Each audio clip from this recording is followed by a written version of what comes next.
With Zelensky call, Xi Jinping steps up bid to broker peace, but does he have a plan? Hong Kong.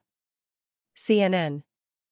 A long-awaited phone call between Chinese leader Xi Jinping and Ukrainian President Volodymyr Zelensky on Wednesday has received a tentative welcome in Washington and parts of Europe for its potential to increase dialogue toward resolving Russia's brutal war in Ukraine.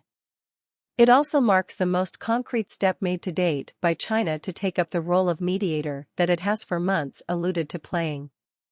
But the hour-long conversation, believed to be the first between the two leaders in the 14 months since Russia invaded Ukraine, also comes with few tangible proposals for how China might help to bridge the devastating, war-torn divide between the two countries.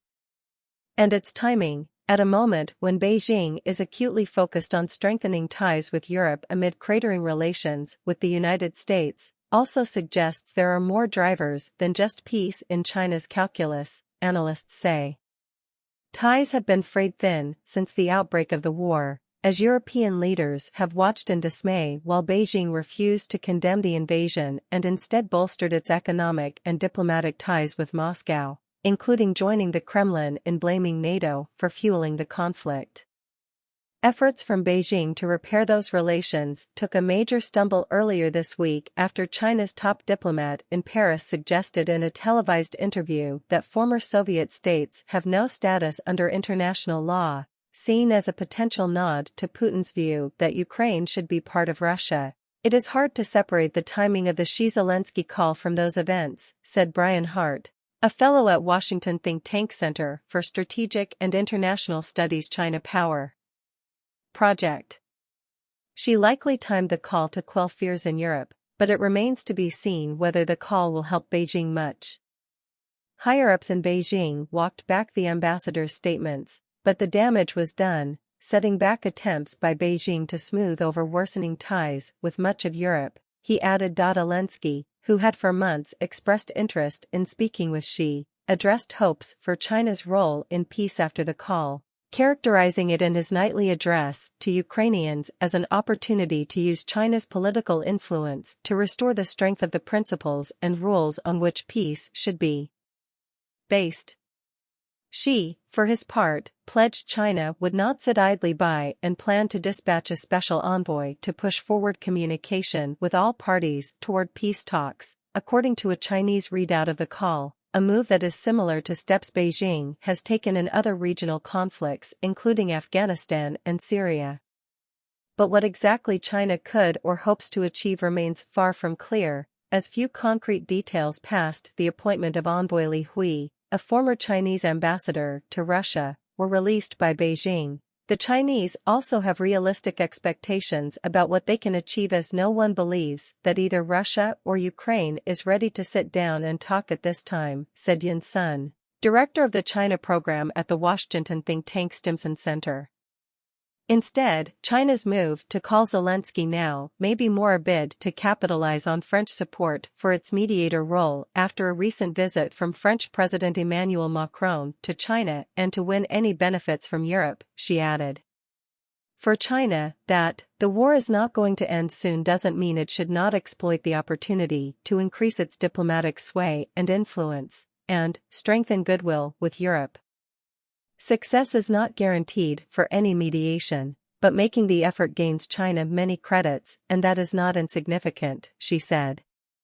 China has already appeared ready to boost these optics, with its foreign ministry announcing the call in a rare, invite-only special press briefing in Beijing Wednesday evening, but another set of optics, Beijing's close rapport with Moscow, has already embedded a deep skepticism in the West over China's potential role as mediator.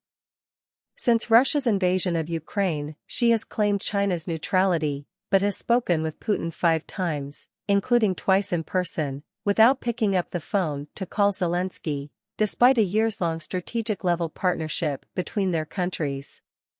China has also continued to carry out military exercises alongside Russian forces, with its defense minister visiting Moscow earlier this month and hailing increasingly consolidated trust between the two countries.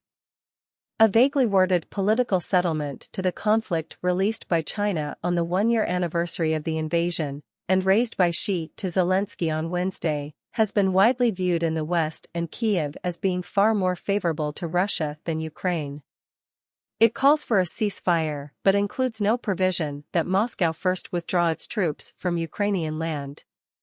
This record and the close personal ties between Xi and Putin, further underlined during a 3-day visit from the Chinese leader to Moscow last month, are likely to undermine Xi's credibility in Zelensky's eyes, analysts say. But this rapport has also been the reason that some leaders, including Zelensky and Macron, have expressed hope that Xi could leverage his clout to influence Russia to respect international law. When it comes to taking on a mediating role, analysts say, China could evolve its political settlement position to one that is seen as more acceptable to Ukraine.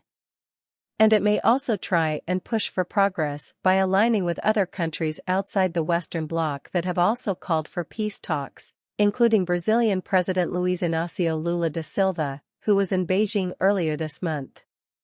But at the same time, the critical importance of the Russia relationship for China could also mean there are simply some buttons that Beijing would be careful to avoid pressing, undermining the potential for true mediation.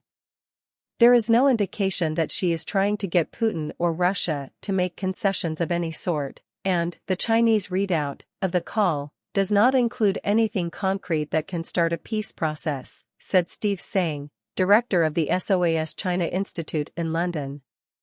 Given that the war is an existential one for Ukraine, it cannot find any foreign mediation as credible if the mediating party is clearly supportive of the stance of Russia, which started the invasion, he added.